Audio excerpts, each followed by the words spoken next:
Hi, Yinnies, and welcome back to a Yin Yoga podcast. If you are new around here, welcome. If you are a return listener, welcome back.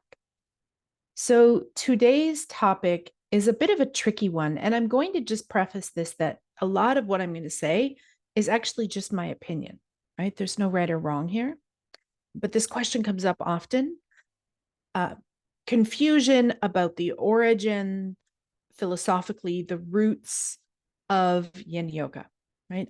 On one hand, you'll hear people using a lot of Indian philosophical information. And then on the other hand, people will say it's connected to Taoism and Chinese medicine.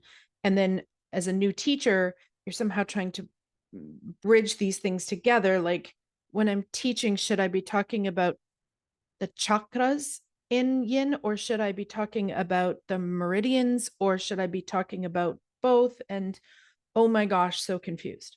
Okay, so that's what today we're going to talk about. So if that sounds like you can keep listening for more on that. Before we dive into that, though, just a reminder that although I have the soul of a mermaid, I also have the mouth of a sailor, and that this podcast is for adults with adult subject matter and adult language. So if you have little ones around, just take a moment now to grab some headphones.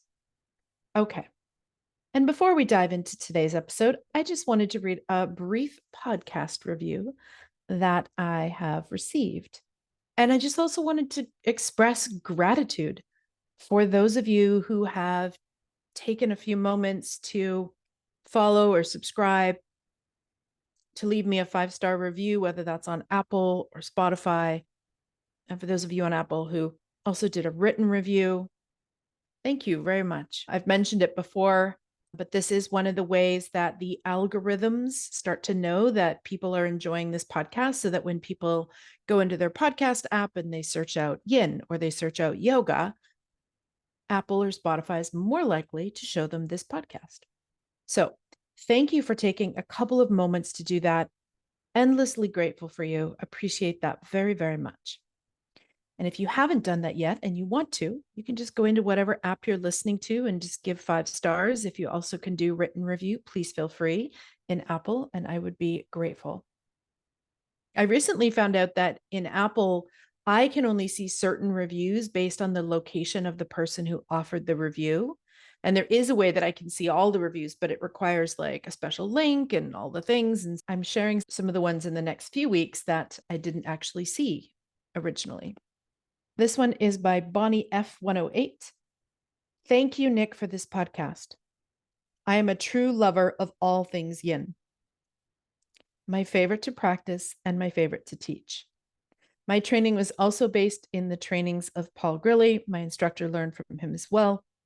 And it is so great to have you speak on the practice from this mindset. All that being said, I so highly recommend this podcast to anyone. Thank you so much, Bonnie. Okay, let's get into today's topic. So, first of all, I just feel like I need to do several disclaimers. One, I am not a scholar. I am not highly educated in either Taoism or in the Indian systems of yoga. So everything that I'm saying is coming from, what I've learned in my it's at the time of this recording, 20 years of teaching, from teachers, et cetera, and then also just my own personal opinion. So just to preface it with that, I do not speak Sanskrit, nor do I speak Mandarin. So I cannot go myself to these source texts and read them and come up with my own sort of ideas about what these say. I have to go, like most of us do, based on what learned other teachers have told me. So I just want to get that disclaimer out there. And then I also just want to say that I will talk a little bit about some of the confusion and where that comes from. And then I'll talk a bit more about my own choice or my own decision. But as teachers, we should always weigh information for ourselves and figure out what works for us as a teacher. In my very first teacher training, and the irony of this never ceases to amaze me, because my very first teacher training many moons ago, which was in the year of 03 to 04. So we started in 03, finished in 04. And the teacher training, even though it wasn't an Iyengar certification training, it was an Iyengar influenced program, meaning all of the teachers except one in that program were Iyengar teachers, certified Iyengar teachers. So really the information that we were presented with came through an Iyengar lens. So the irony part is that when I tell you what my teacher said at the very first day of our class, it seems ironic because Iyengar yoga is not known for being flexible. It's known as kind of being quite rigid and having some very strongly held beliefs about the body. Let's just put it that way. But what my teacher said to me on the very first day of our training, not just to me, to the whole group, was that first of all, this teacher training was going to change our lives, which it did.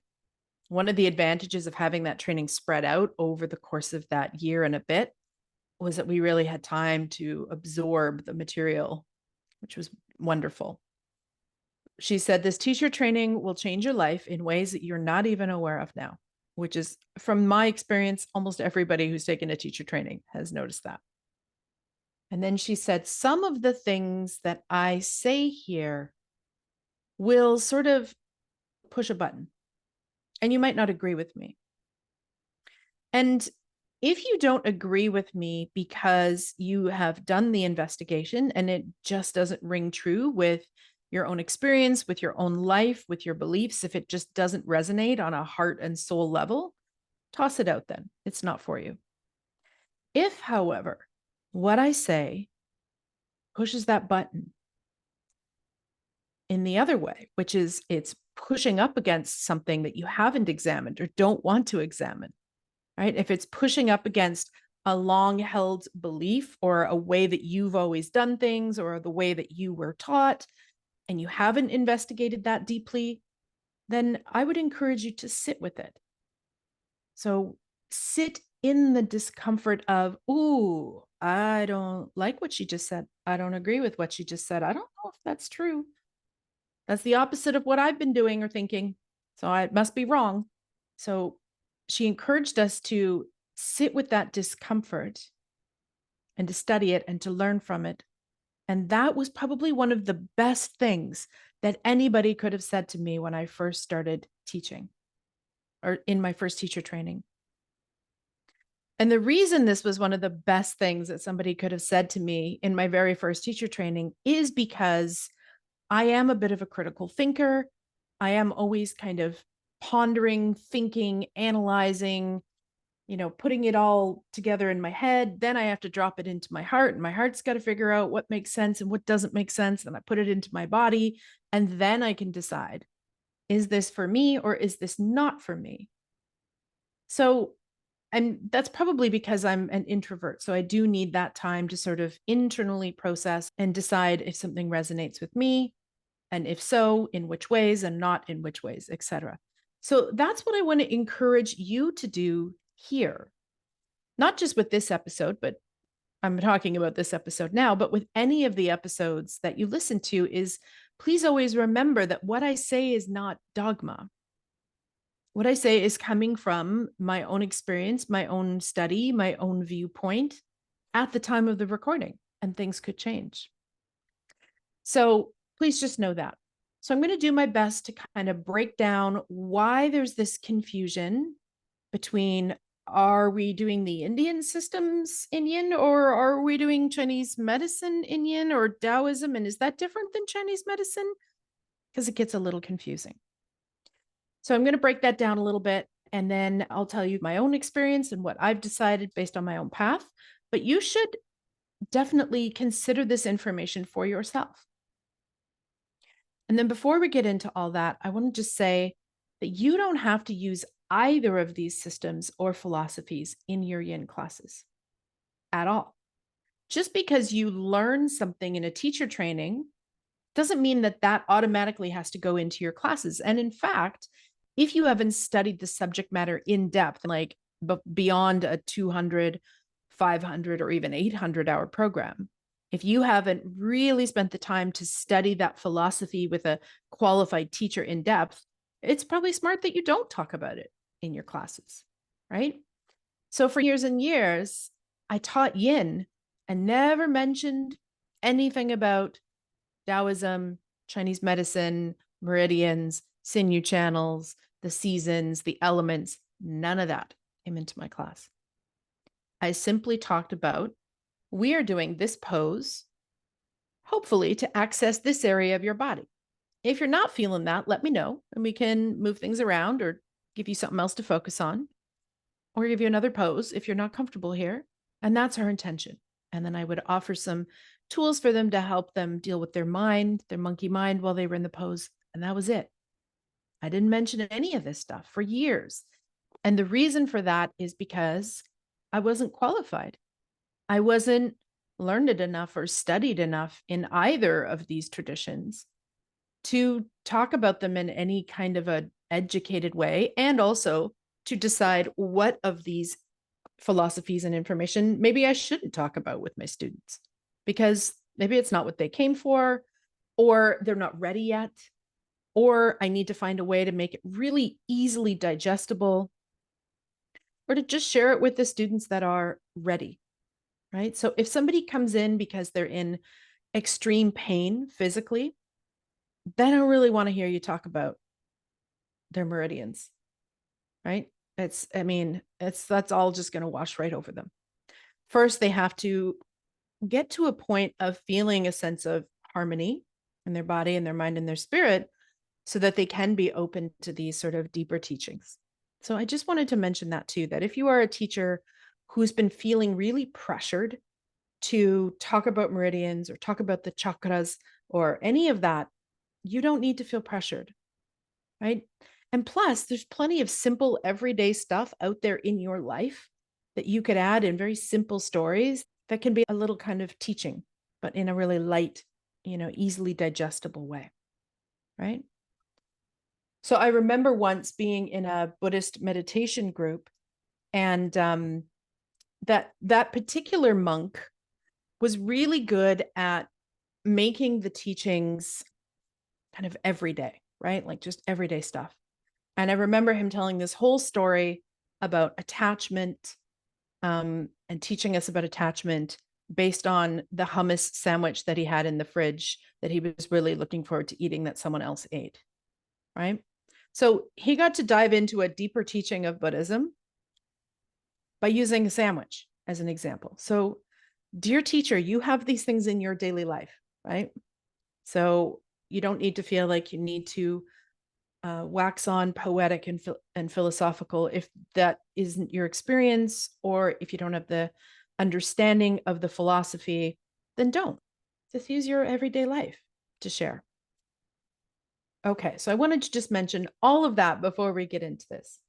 So one of the reasons that I think there's so much confusion in Yin is because, first of all, let's start with the name.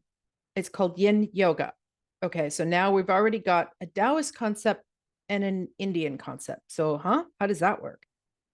Well, the story goes, and if you have not heard my interview with Paul Grilly, I highly recommend that you listen to that. He's often credited as being the founder of Yin. Whether he was the founder or the guy who just codified it and made it popular, we could debate till the cows come home.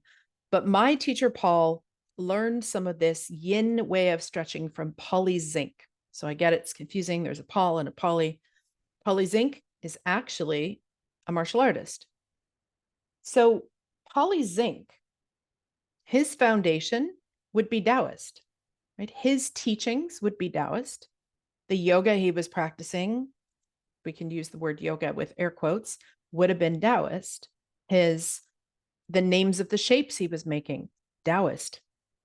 So then my teacher, Paul Grilly, who by the time he even went to study with Polly, had already been teaching and practicing and reading for many, many years in the Hatha Yoga tradition, goes and studies with Polly, and then starts incorporating some of these longer held still poses into his teaching. Originally, he was calling it Taoist yoga because that's what Polly called it, Taoist yoga.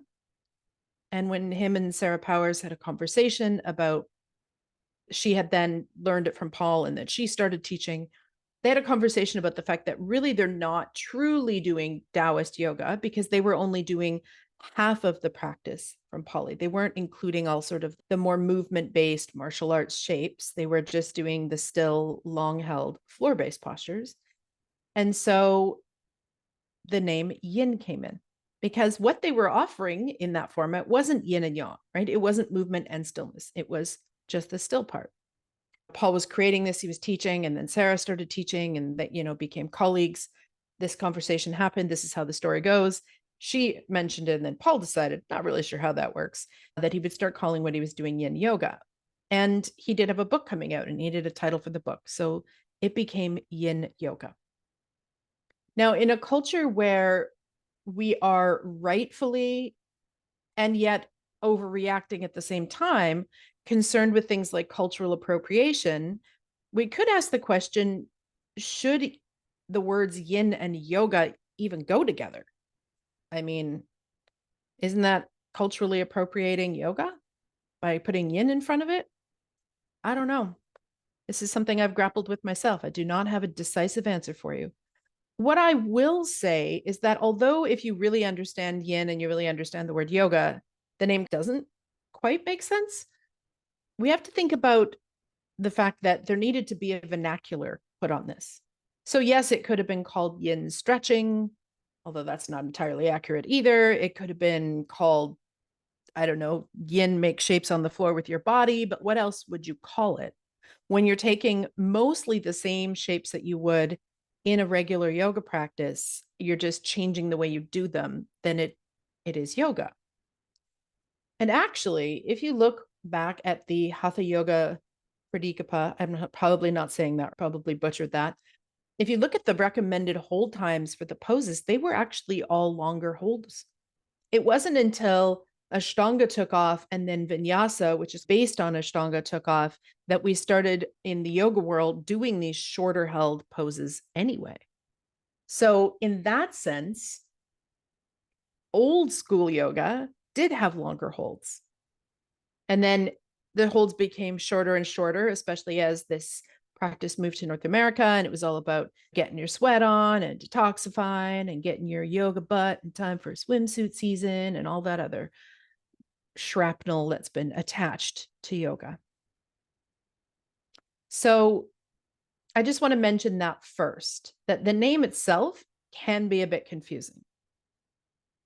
I would love to have an alternative of what to call it, but that would make sense to the average person walking down the street, not just to yoga teachers.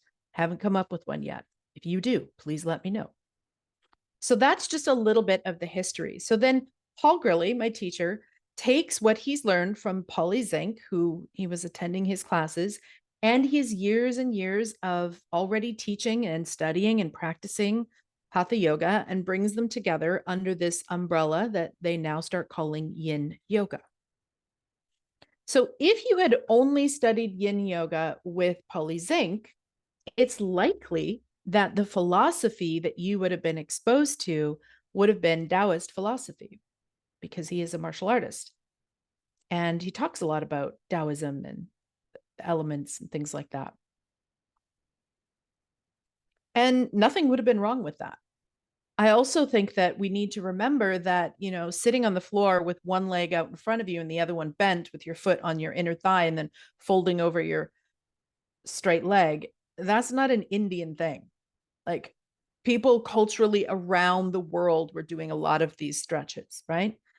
What makes Indian yoga yoga in the bigger, broader sense isn't these funny shapes we make with our body. In fact, a lot of these funny shapes we make with our body are universal to many different cultures, all the way from China, maybe even Japan, even in Egypt, right? So I think we need to remind ourselves as Western teachers that, like, yoga, the word yoga does not mean making funny shapes with your body. The word yoga is a larger, bigger picture conversation, and that the asanas are the shapes we're making with our body.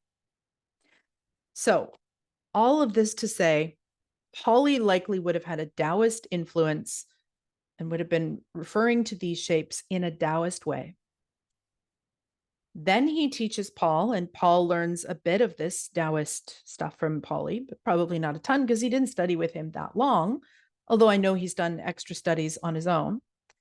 And then takes that and adds it to what he has already been doing and learning, which is Hatha Yoga. So this is why there is so much confusion.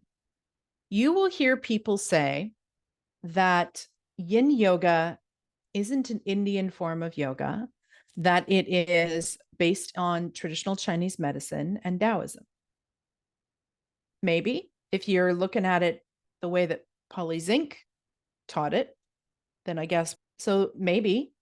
And then you're going to hear people say that it's not Chinese medicine, it's not Taoist, that really the word yin is just put on there to denote the energetics of the practice, and that these shapes are just classical Indian shapes that we're holding for longer. Also not inaccurate. So I think we need to take the idea of the shapes first out of the situation so that we can understand more about the philosophy.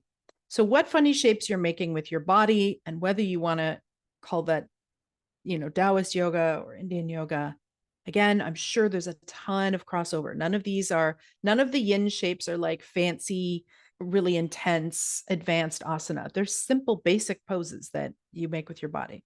But I'm sure culturally, many cultures were making with their bodies. Again, the Indian system of yoga, the asana, is only one tiny, tiny part of that tradition. So far, you may be listening and thinking, well, great, Nick, thanks. You cleared up absolutely nothing for me. Again, remember, I'm not here to give you answers. I'm here to explain what I know, what I don't know, and then my own opinion. So then my teacher, Paul, has also studied with somebody named Dr. Motoyama. And Dr. Motoyama, in this book,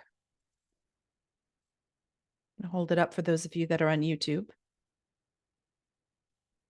Awakening of the Chakras and Emancipation. In this book, Dr. Motoyama does make connections or bridge points between meridians and chakras. It might be in this one. There's some of it in this one. Also, he has a book called Theories of the Chakras. Again, great book to pick up. But here's the thing. So he will make connections in here with the chakras, the meridians, etc. Also, Theories of the Chakras. Also, it's a good book by him.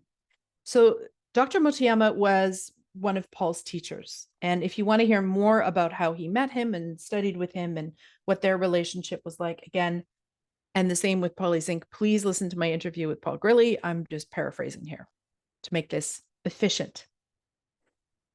As far as I know, and I could be wrong, so if you have some other source, please let me know. But as far as I know, the only person who tried to blend chakras and meridians and make charts about the connection between these two, the only person that talked about these two systems and how they are connected is Dr. Motoyama. So all of the information that Paul has on this, to my knowledge, and I could be wrong, was learned from Dr. Motoyama. Dr. Motoyama is the only person I know of, and again, I could be wrong, please let me know if I'm wrong, who has ever tried to blend these traditions together in like charts and things like that in a book. Now, Paul has said that he believes that Dr. Motoyama was an enlightened being. I can't speak to that because I never met him. I wish I did, but I never met him. So for me, for my critical thinking mind, for somebody who always has one foot in the woo-woo and one foot in the, yeah, but I don't know, skepticism, I would need more than one source of this information in order for me to wholeheartedly say yes to it. So Dr. Motoyama may see these connections. If he's an enlightened being, maybe he sees meridians and chakras, and I can't see those things. And so he has seen the bridge of these things, and that's what he's put in his books. That's possible. But he's the only person that I know of, and again, please let me know if I'm wrong, that has tried to merge these two things as if they are simpatico systems. And then, of course, Paul talks a bit about the chakras in his book as well. Again, based on his years of studying Hatha Yoga before he became a Yin teacher. And then he also talks about them in his studies with Dr. Motoyama. So Paul has a Yogi's Guide to Chakra Meditation. I believe he might even mention them in his Yin book. So again, that's likely based on Dr. Motoyama's work. I will not put links to these books in the show notes. I will put the titles. The reason I won't put links is because y'all are listening from all over the world. So I don't know if you get Amazon, if you shop at Amazon, if you shop local, I have no idea. Are you Amazon UK, Australia, Canadian? I don't know. So I will just put the names of the books that I mentioned, and then you can cut and paste into the Googles and find them for yourself if you are interested in reading them. So for my own brain, my own skeptical, question everything, don't ever take anything just because someone has said to mind, I, at this time of this recording, and I reserve the right to change my mind, do not like to blend the Indian system of chakras with the Chinese medicine system of meridians. I think, and this again is just my opinion, that Indian philosophy and Taoist philosophy actually have some key differences in how they see our world. And although a lot of people are much more comfortable making crossovers and saying where things are the same, I actually think when we do that, we often miss the beauty of each of the systems that we're talking about. I believe that these are two different systems that come from two different traditions and two different philosophies that have more differences than they do similarities. I know that in the Indian tradition, for example, they talk about the nadis, and a lot of people will say, oh, yeah, well, the nadis are those energy pathways. So that's the same as the meridians. No. From my studies with both, they have, again, some really key differences. Now, in the Indian system, there's like a ton of nadis. So it's possible that there's crossover with what the Chinese medicine meridians are. It's possible that the ancient rishis and the ancient Taoists saw similar things and then just kind of put different cultural lenses on them. That's possible. It is possible that the nadis may have some crossover with meridians. I don't know. I can't see these energy pathways in bodies. Boy, do I wish I could, but I cannot. But what I do know is that a lot of the Indian philosophy that we are taught, especially if you're a yoga teacher and you were taught, and I don't know why Western yoga teacher trainings are obsessed with Patanjali and they ignore all of the other beautiful Indian philosophies like the Gita and Vedas and the Upanishads, et cetera, et cetera. But most of us would have learned something, at least an overview of the Patanjali system of yoga in our teacher training. And I always find that interesting because according to the scholars that I have listened to and that I've learned from, Patanjali is not a householder tradition, meaning the system of yoga that Patanjali is talking about is actually for people that are renunciants, right? For people who have kind of given up their life and they're now focused on this, sort of merging with God, so to speak, transcending the body. It's not a philosophical manual for those that are raising kids, working a job, paying taxes, living life. So the fact that is the one philosophical text that is overused, in my opinion, in Western yoga teacher trainings is already a bit problematic when there's others that could be used. And then there's a lot of yoga teachers out there that talk about Patanjali, but all they know is the yamas and the niyamas, and they use them as if they're the 10 commandments. So they've taken their sort of history as a person maybe who was raised in a biblical tradition, and they just transpose that kind of same Judeo-Christian onto the yamas and the niyamas. Like, these are the shoulds and shouldn'ts and the stages of yoga. Again, remember, Patanjali is just one of the many books and teachings out there on yoga. So then, but if you are looking at the Patanjali system of the idea is to get the body stable, to follow these moral and ethical precepts, to learn to meditate so that you can move beyond your small self and you can move the energy up and out, and eventually you can merge with the divine, right? That you can become connected to whatever you want to call it, God, the divine, the universe, etc. So that's kind of the goal with that particular philosophy. However, from my understanding of Taoist philosophy, actually, they're trying to keep the energy inside of the body. They're not trying to move up and out and sort of disconnect themselves from their body. It's more of a nature-based tradition. So they're much more concerned with working in tune with the seasons and the elements, and then seeing those seasonal and elemental representations within themselves. This is why the organs and the meridians are connected to not only an element, but also a season. There's this sort of holistic view of nature and the outside world that is also inside of us in Taoism. And one of the goals of Taoism is to preserve your Jing, or your essence, so that you can live a long and healthy life. So it's not so concerned with, let's get enlightened as quick as we can and, get out of this body and merge with the divine, which in the Patanjali system is usually taught as separate from you. Instead, in Taoism, they're looking at preserving the body, cherishing your qi, your essence, and to take care of your body so that you can have a life of longevity, a long, healthy life. Now, this might sound like I'm splitting hairs, but if you really think about those two philosophies, they're quite different, actually. So this is why I wouldn't myself personally merge teaching about meridians and chakras in the same class, because the goal in a chakra practice is to, open, balance, heal, whatever words you want to use, your chakras, and to eventually pop up through the top of your head and transcend. Whereas in Taoism, that's not the goal. And so to me, the practices have different energetic goals.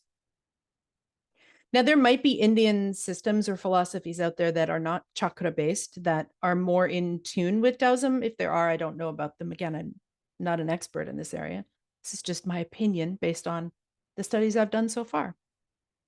So then, if you feel comfortable as a yoga teacher merging these two traditions, if you feel like you have enough knowledge, information, and skill to talk about these two things in one yoga class without confusing the shit out of your students, then you should do that.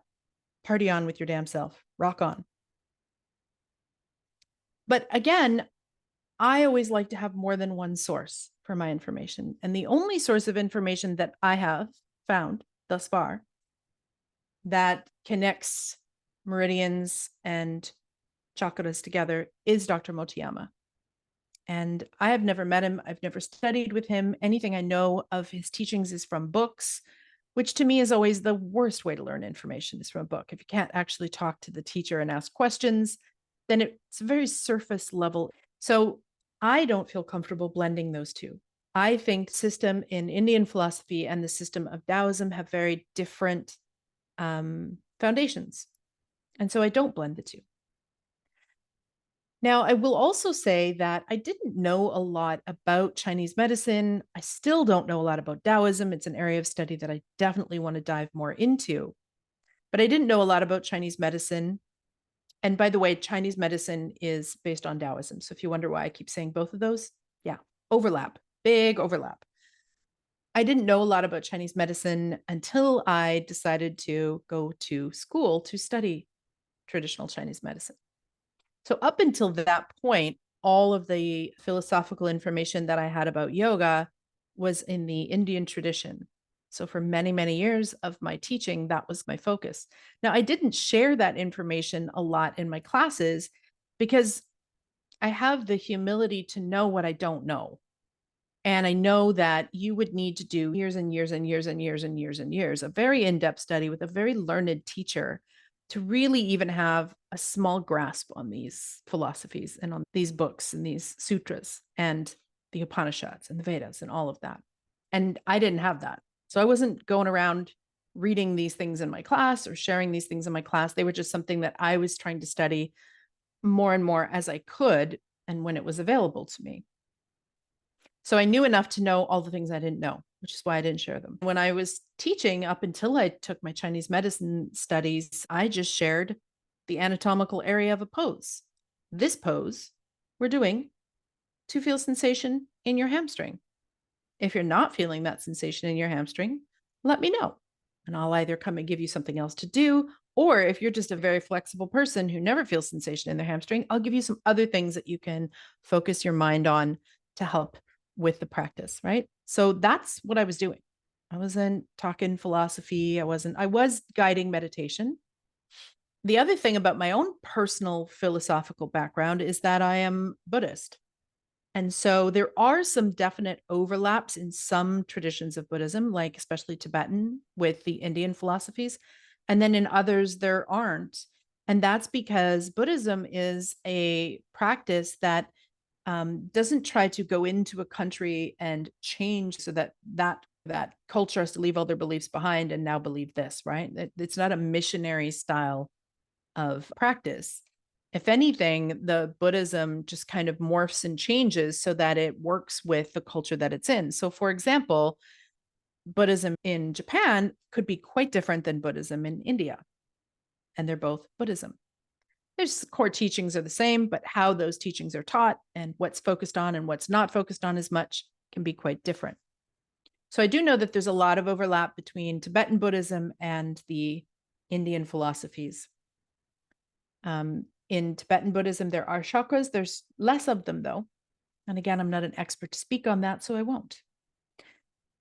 But my philosophical love, and this started probably at about age 21 or 22, was Buddhism. And so I loved learning about these Indian traditions, but my heart was always over here with the Buddha. By the way, in case you didn't know, Buddha was Indian. True that. He would have been, I think it would have been not called Hinduism at the time, but he would have been of that tradition, right? If you know the story of Buddha, he went wandering around, trying all these really extreme aesthetic practices as a wandering yogi, and then decided this isn't the way, sat down under a tree and vowed to stay there until he reached enlightenment. This could be a whole other podcast episode, so I'm not going to go there, but just know that Buddha was Indian. And so that was where my philosophical heart was more in the Buddhist tradition, which is still a tradition in India. It is just considered non-Orthodox, right? So again, Buddha was an Indian, lots of Buddhists in India. It's just a non-Orthodox tradition. So that was where my heart always was. Then through my own journey of healing from help from Chinese medicine doctors, I started getting really curious about Chinese medicine and why, when no doctor could figure out what was wrong with me, all of a sudden in Chinese medicine made perfect sense to you. And you were able to needle me in places and give me herbs. And oh my gosh, now I feel better. What is this miraculous thing? And so I decided at some point in my life, as part of my midlife crisis, that I was going to go study Chinese medicine. And I did. I studied Chinese medicine for somewhere in between 2.5 and 3 years. It's hard to know exactly whether it was 2.5 or 3 because I was also taking other biomedical courses at my Chinese medicine college at the same time, like pathophysiology and anatomy and surface anatomy and all these other courses, in addition to my TCM courses. I dropped out of that program because I realized at a point that I actually wasn't super excited about putting needles in people. Not that it was gross or scary or anything. It kind of left me flat. It just kind of, eh. And since I already had a long career previous teaching yoga that I loved, I was like, I think I'm a little bit too established in yoga and a little too old to continue to spend hours and hours and thousands of dollars on something that leaves me with meh. So I realized I didn't want a needle, but I fell in love with the philosophy, fell in love with the medicine, and was just about to start studying medical Qigong when COVID happened. And so that's been delayed slightly, but that's where my path is going to lead.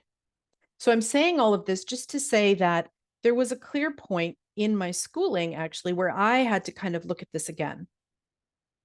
Okay, I feel really pulled and drawn to TCM, and more so than the Indian tradition. But is that just because maybe I haven't studied Ayurveda and the Indian tradition enough? Maybe, maybe not. So I took a couple more college level Ayurvedic courses. And that just affirmed to me at the end that although I thought that was a beautiful tradition, the one that really lit me up, set my heart on fire, so to speak, was traditional Chinese medicine, in particular, the 5 elements. That philosophy was what really just made me go, yes, yes, yes. And so that's where I shifted my teaching. Now, that being said, I absolutely love mantra. I've been singing since I was small.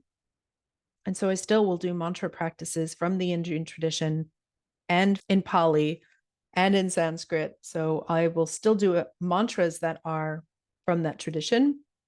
For me, they're all non-denominational. So nothing with a particular god or goddess, but so that's where I sit philosophically, in case you were interested.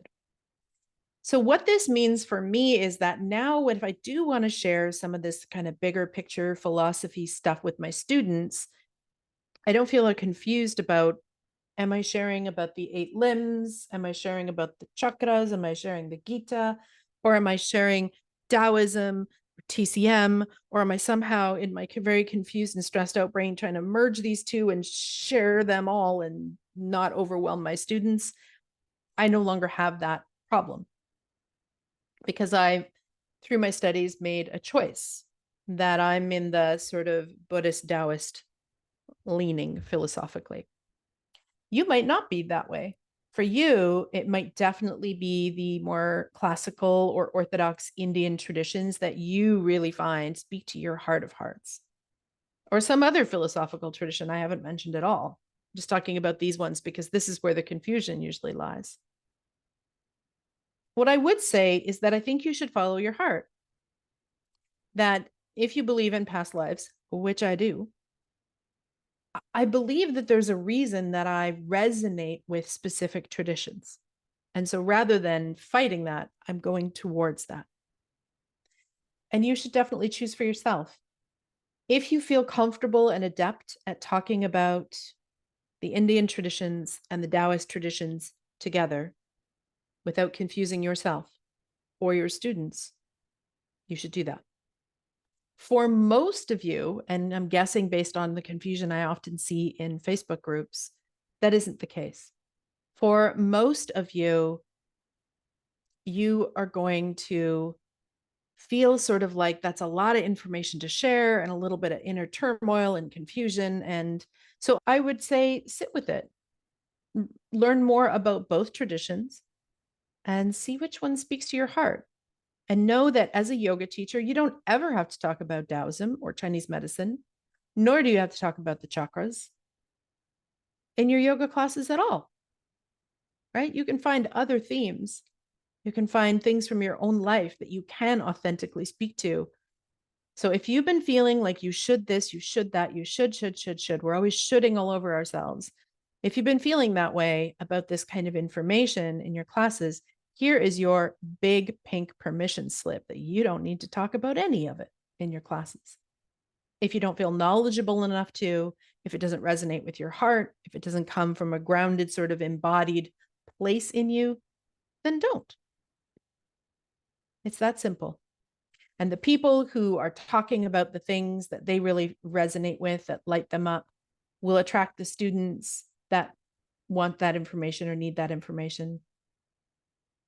And whatever that information is, whether it's tidbits from your own life or whether it's, deeper studies into the philosophies of India, or whether that's deeper studies into Taoism or Buddhism, who knows?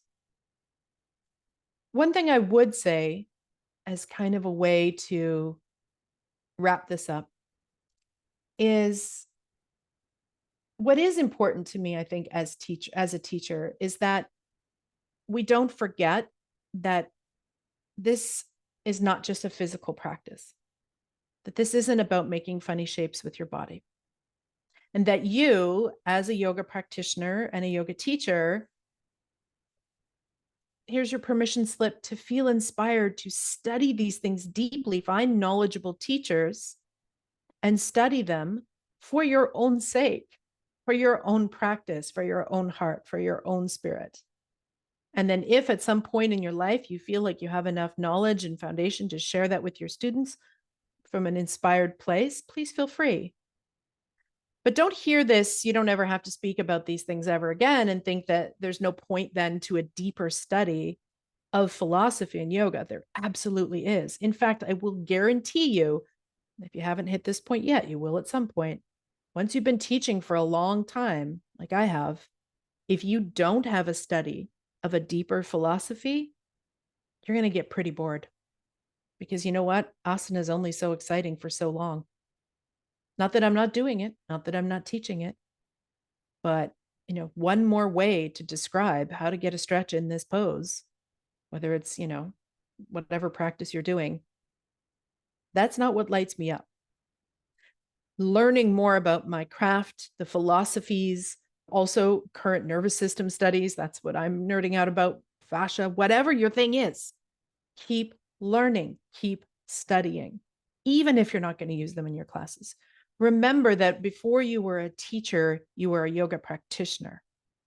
And so keep studying the things that light you up, because what we do for a living is hard. It's hard to be a yoga teacher, especially if you're trying to do it full time.